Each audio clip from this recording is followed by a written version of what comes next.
crime d'écocide, qui ne sera pas retenu dans le texte de loi que prépare le gouvernement en réponse à la Convention citoyenne pour le climat. Grande interview croisée hier dans le journal du dimanche d'Éric Dupond-Moretti et de Barbara Pompili. On en retient notamment donc que le crime d'écocide devient délit d'atteinte à l'environnement et délit général de pollution, ce qui n'est juridiquement pas du tout la même chose. Cette justification d'Éric Dupond-Moretti dans le JDD, il nous dit « À l'enthousiasme citoyen qui s'est exprimé doit succéder une traduction juridique dans le code pénal ». Voilà la justification du ministre de la Justice pour ne plus parler de crime d'écocide, mais de délit de pollution ou de délit d'écocide. Est-ce que, pour vous, il y aurait eu un vrai problème de constitutionnalité de crime d'écocide si ça avait été inscrit comme cela dans la loi, Jean-Philippe de Rosier?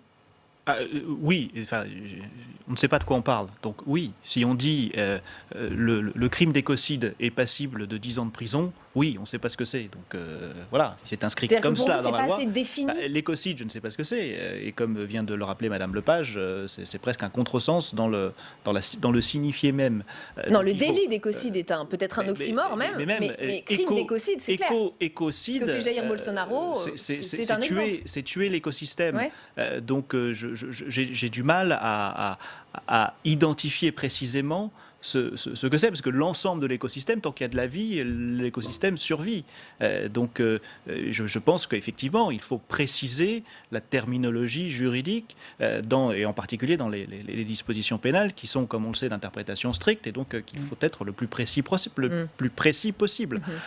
Donc on ne peut pas inscrire cela comme ça à tout va, il faut qu'il y ait un débat. On est incontestablement dans une période où l'environnement est une priorité et politique, mais surtout mondiale, culturelle, démocratique, tout ce que vous voulez, parce qu'on voit bien où tout cela nous mène si on continue comme cela, pour avoir un propos très, très général. Et qu'il y a là une prise de conscience politique, mais aussi précisément populaire.